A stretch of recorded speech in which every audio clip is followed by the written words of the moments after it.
Title: The security camera footage that made me quit my night job.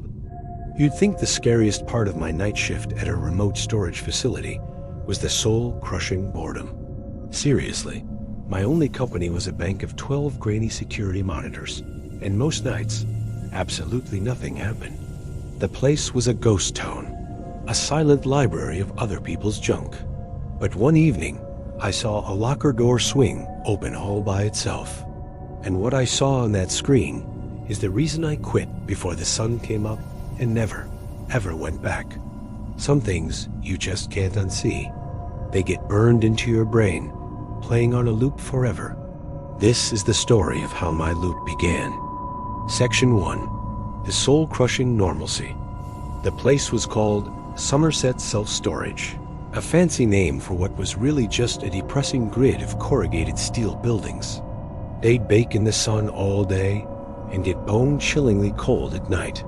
It was plopped right off a state highway, far enough from town that you could really feel the isolation.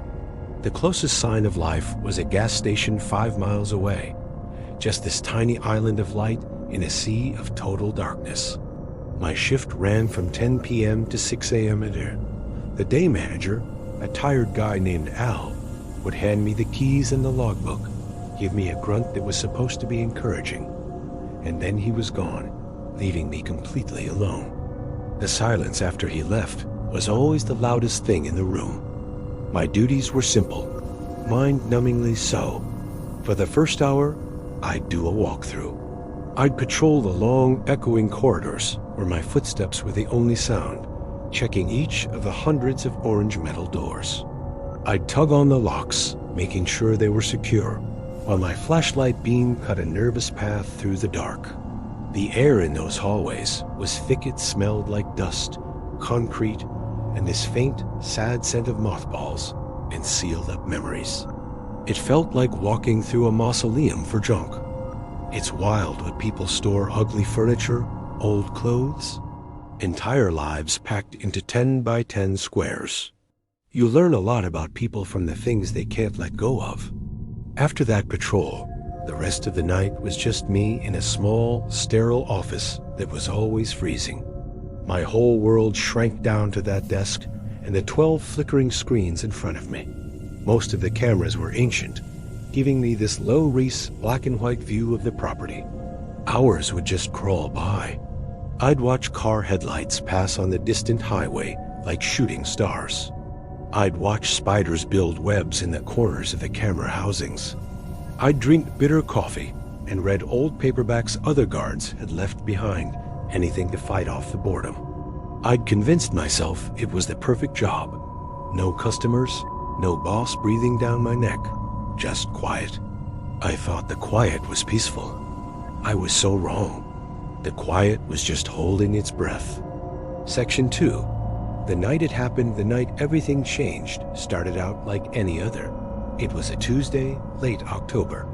The air was getting that sharp, cold bite to it, and a miserable drizzle had been falling since sunset, tapping on the office window like a nervous finger. I'd just finished my rounds, all doors secure, every lock checked. I sank into my worn-out office chair with the familiar hum of the electronics as my only company. It was around 2:15 a.m. when a flicker of movement on screen 8 caught my eye. That camera was pointed at C Block, one of the older sections way at the back of the property. For a second, I thought it was a moth or just a glitch in the feed. I'd seen that 100 times, but this movement was too deliberate, too solid. I leaned in, my eyes glued to the monitor. The door to Unit C13 was swinging open. It wasn't violent.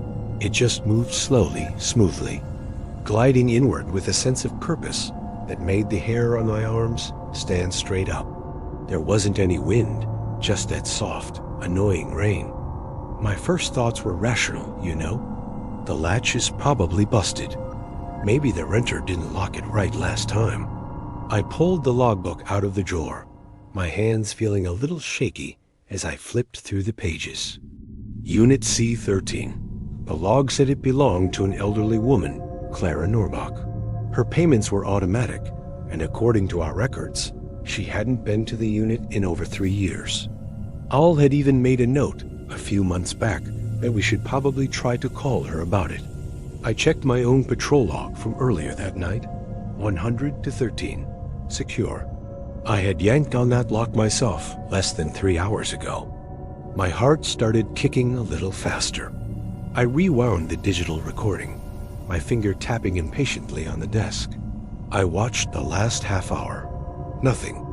Just rain, the empty corridor, the row of identical doors. Then, at exactly 2:14 a.m., the door to C-13 just opens. No one was there. No car pulled in.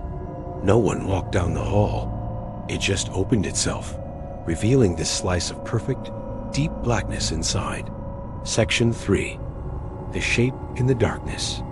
I just stared at the screen, this cold dread pouring over me. This wasn't a broken latch.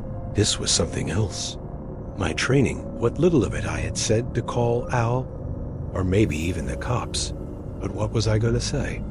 Hi, a door, opened by itself? They'd think I was nuts. So I just sat there, frozen, watching that black rectangle on the screen, feeling like it was watching me back.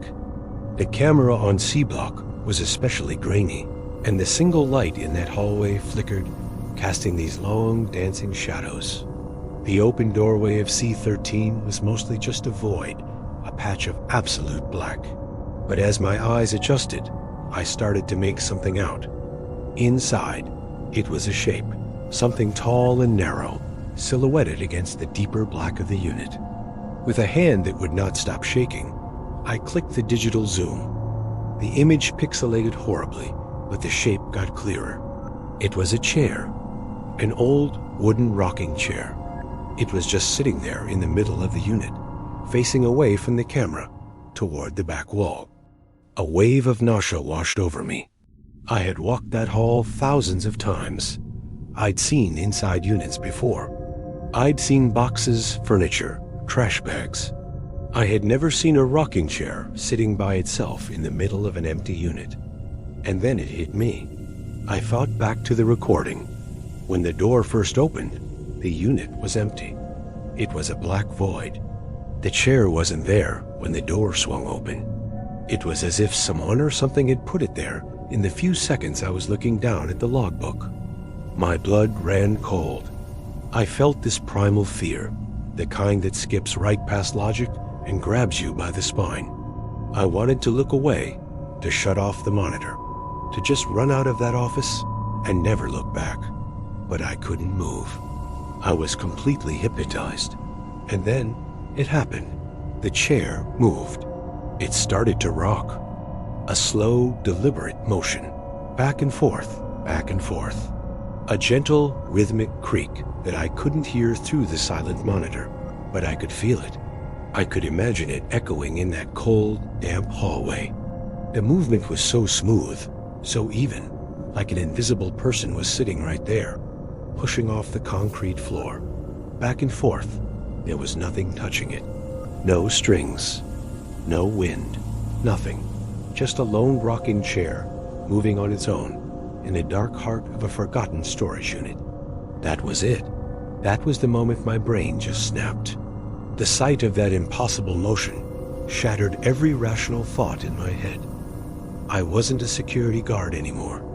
I was a witness to something that shouldn't exist. The feeling of being watched was suffocating, and it wasn't coming from the camera. It was coming from inside the screen. That empty chair wasn't empty. I knew it. I didn't scream. I didn't even make a sound. I shot up so fast my chair fell over and crashed to the floor. I left it there. I grabbed my keys and my phone, didn't even bother with my jacket. I didn't clock out. I didn't lock the office. I ran out into the cold rain, fumbled with my car keys, and peeled out of that gravel lot so fast my tires spat rocks. I drove faster than I ever have in my life, my eyes glued to the rearview mirror, half expecting to see that rocking chair sitting in my back seat. Conclusion: I never went back. I called Al from a gas station 20 miles down the road and told him I quit. I didn't give him a reason. He didn't ask for one. Maybe the night shift at Somerset has a high turnover rate. I have no idea what was in that unit. I don't know who Clara Norbach was, or if she was even a real person. I've tried to explain it away. A prank? Some elaborate setup? But the sheer impossibility of it all, the silent, creepy grace of that rocking chair, it haunts me. That image is forever burned into my mind. A grainy, black and white feed of a chair rocking itself to a silent rhythm where nothing should be moving at all. It's a hell of a reminder that some doors are meant to stay closed. So if you've ever worked a lonely shift and seen something you just couldn't explain, I want to hear about it. Tell me your story in the comments.